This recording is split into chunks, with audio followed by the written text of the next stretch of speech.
Couple gets the surprise of a lifetime when they open the old hatch in their backyard after decades.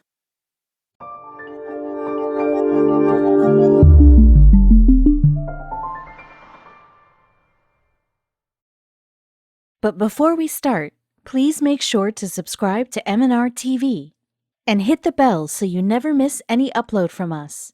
Also, leave a like right now. At one point or the other, everyone thinks of having their own house. The one with spacious rooms and a fancy dining room. The house must have windows opening to a beautiful view, and with a kitchen garden that has fresh vegetables. The couple in this story, too, wanted to have such a house. Luckily, one day, after searching a lot, they even found a perfect home. The family was happy and content to find a house of their dreams, but they didn't know that their happiness was short-lived. What might have happened? That the life of the couple changed. The couple, Hollers Wicks, lived in a small town in New Jersey. They were happy in their small world. Soon after they got married, they were expecting their first kid. They were excited when the doctor broke the news to them and the couple started preparing for the new baby's room. With the arrival of the baby, they didn't know where their days and nights went by. After another couple of kids, their family was complete. The man of the house was now thinking about finding a suitable job so that they were able to put their kids in a good school. He started looking for a job outside the town and gave a couple of interviews. And one day, when he was enjoying his weekend, he got a call. Who might have called him? Carol, the mistress of the house, picked up the phone. The man on the other end of the phone introduced himself and asked for her husband. He told her that he was calling from a firm and asked if her husband could come for an interview. She jumped with excitement and gave the phone to her husband. The next morning, Ken got ready for the interview and took a bus to the town. He was excited as well as nervous, too. The man wanted this job desperately. Luckily, his interview went well, and when he was on his way back, he got a call from the company. They told him the good news. He was on cloud 9 and started making a plan on how he would shift his family in the town. As he reached home, he broke the news to everyone. The family was happy, but the thought of leaving the house they were currently residing in made them sad. They didn't have any idea about how they would move to a new town. Would they be able to adjust there? And several other things started running into their minds. What would they do now? The couple didn't waste any time and started searching for a new house in the town.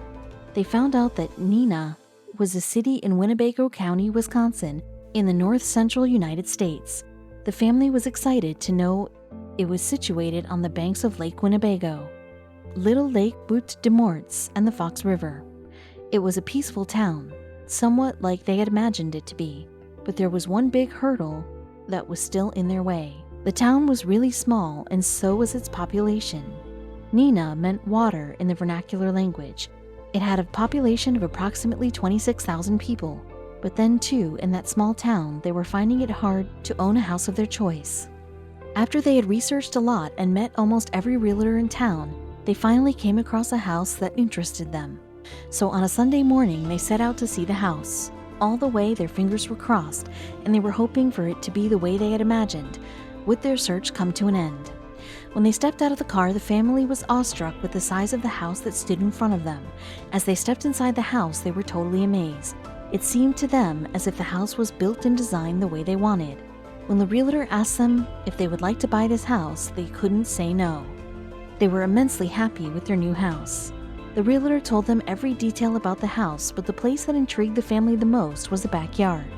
What was so special about the same? Maybe it looked really old, and that's what intrigued the family. The most fascinating part of the backyard was the old hatch that was at the corner of the backyard. The family never tried to have a look inside the hatch because it was very dusty and filthy. So when they cleaned up the whole house, they left the hatch as it was. Finally, leaving all the fear behind, they moved to Neenah to start their new life. They were excited and made plans about how they would decorate their living rooms, kitchens, etc. Little did they know that the town was itself guarding a mystery that the family would unravel together. Once they moved into the house, they started to design the house the way they wanted, leaving the hatch undisturbed in the backyard. Soon they had settled in and continued with their daily life routines. It had been a week since they had settled into their new house and made new friends. In the blink of an eye, the weeks changed into months, and the months changed into years. If the story was just about a family shifting from one place to another, then you wouldn't be reading it, right? Then what difference was going to happen that made the story so special? Well, it was the most unexpected thing anyone could think of. Can you guess what it may be? It was the hatch that lay under the layers of dust and grass, which was forgotten almost a decade ago. What mystery did it hold? It had been a decade, and since the hatch was there in the backyard, no one took the time to open it up and see what lay inside. For the family, it was just a hatch and nothing else. But was it so? Well, after a decade, Carol decided to clean up her house. While she was doing so, she saw the hatch. For a minute, she stood there numb, and several thoughts were running inside her mind. Since day one, the hatch was always in the back of their minds, but it was so filthy that they didn't have the strength to clean it up and see what was inside. But now, when they were cleaning the whole house, they thought of the hatch too. When Carol saw it, she was just thinking how she would clean the mess up. The hatch had dust piled up on it, and she was reluctant to open it up. The reason behind was obvious. She was afraid that there might be some insects that could bite her. Would she still open the hatch? She was just standing in front of the hatch when she felt her husband come from behind. He asked her why she was standing still. She told him that she was doubtful about what the hatch might contain. He was sure to clean up the backyard, so he went ahead and started to pull out the grass. Because it had been years, the grass had covered its surface. Hence it was taking all their effort to pull the grass out. But now there was no going back. They had made up their minds to clean the hatch. The couple was all set to unravel the truth that was hidden inside the hatch for years. Would they be able to find it out? The hatch had never been a center of attention for the family members before. They didn't even try to question the realtor about it, and hence they didn't have any idea what it contained. Carol at first thought that it was a tornado shelter, but her husband ruled out the possibility by saying the town had never faced any tornado, as per the records. Then what was inside the hatch? As they started to clean the hatch, they made certain assumptions too. Carol thought that the hatch might have been an underground room, which was now empty and rusty, but they didn't have any idea why they were going to be famous because of the hatch. So slowly they started pulling off the grass that was growing on the hatch with all the strength they had. After they had successfully pulled off the grass, they could see the hatch's opening was actually a door. The couple stared at each other in surprise. The kids ran inside the house because the door of the hatch scared them. The couple couldn't speak a word as they were not able to think straight. They were thinking of going inside, but the fear of what they might encounter was keeping them from unraveling the truth. Despite having several thoughts, they made up their mind to enter the hatch. But first, they needed to clean the opening before they could enter it. They knew that they weren't going to find any magical box inside the filthy hatch, but soon their presumption was going to break. It was the year 2010 when the couple thought of clearing up the hatch. They were prepared to find unwanted weeds that might have grown because the hatch was not cleaned for years. Carol and Ken both looked at each other, wondering if they should really go ahead and open up the long-closed door. The height of their curiosity had increased many folds. They knew that they were taking a big risk as the hatch had been closed for so long. They could make out that there was a room behind the door, but they were doubtful if it was safe to go inside or not. What were they going to do now? After gulping down their fears, they finally decided to step into the hatch to see the secret. But again, there was a hurdle in front of them. The door of the hatch was jammed, so they had to pull all their strength in opening the hatch. And finally, they succeeded at it. The whole mystery was in front of them, hoping to be unraveled. They tried to look inside the hatch, but due to immense darkness, they weren't able to see anything. Carol ran inside the house to bring back a torch and some types of equipment that the couple might need when they go inside the hatch. Ken's heart was racing as he was constantly thinking about what they would find inside the hatch. She rushed to her husband with the types of equipment and handed it over to him. They were finally able to see what was inside with the help of the torch, and the minute they realized it, they went pale.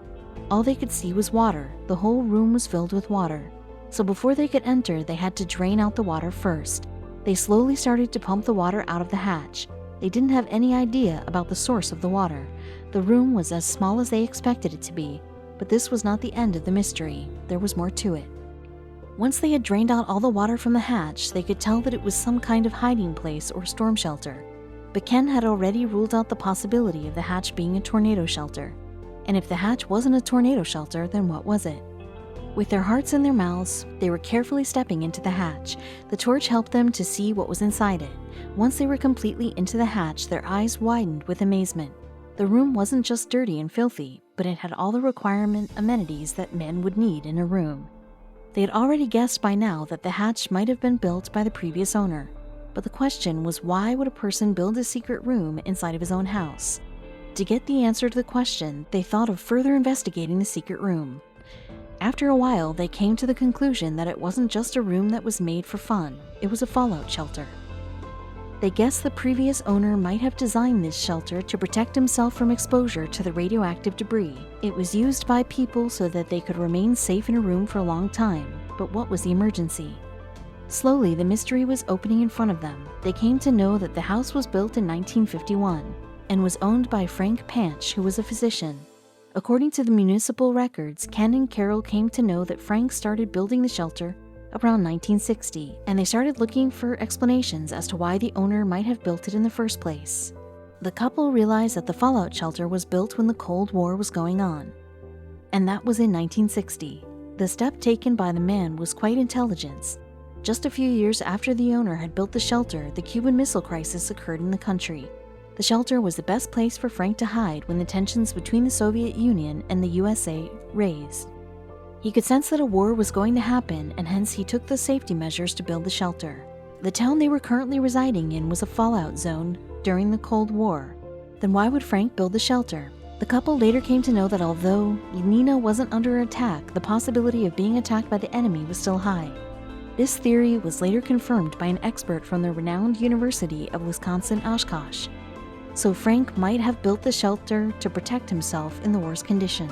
Frank had made a plan that if in case the cities were under attack, he and his parents would be safe inside the shelter, and they could come out when the situation was under control. It was interesting to know that Frank was the only person that had executed this plan. He had already built the shelter when President Kennedy had just warned the people about the worsening condition. When they investigated further, they came to know that it was more than a fallout shelter. The couple was constantly thinking as to how he would have come up with a bulletproof plan. Later, they came to know that Frank took the directions from a government pamphlet, which was printed in the year 1959 under the name The Family Fallout Shelter. The fallout shelter had a complicated structure which included electricity, a telephone line, and a ventilation system. The pamphlet wasn't just for reference, it was a step-by-step guide for building the main chamber at right angles. It was a genius plan to help people protect themselves from radiation, but only Frank seemed to have implemented the plan written in the pamphlet. The owner had stored all the required materials that would be needed for anyone who would stay in such a condition. But unluckily, the things got perished with time and water drowned the whole room. Were they going to find something else too? To their surprise, the shelter still had all the necessary items, and it consisted of bunk beds, a lantern, and a folding toilet inside the shelter. It too had food items stocked inside the fallout shelter. And there were other things that were to be discovered. Water had completely ruined the condition of the room. With this, the couple came to the conclusion that the shelter might have a broken seal from where the water might have entered the shelter. Hence, it wouldn't have proved to be effective in protecting the family from radioactive debris. Along with the destroyed food and things, the couple saw some boxes which were in perfect condition even after so many years. What were in these boxes? The couple rushed to the corner in which these airtight boxes were kept to have a closer look. These boxes didn't seem to be ordinary boxes. This increased their curiosity, and they picked up the boxes in their hands. They looked at each other for a moment because they didn't know what the boxes might contain. So both of them climbed out of the opening from the hatch where their kids were waiting for them. They placed the boxes on the ground and tried to unbox them.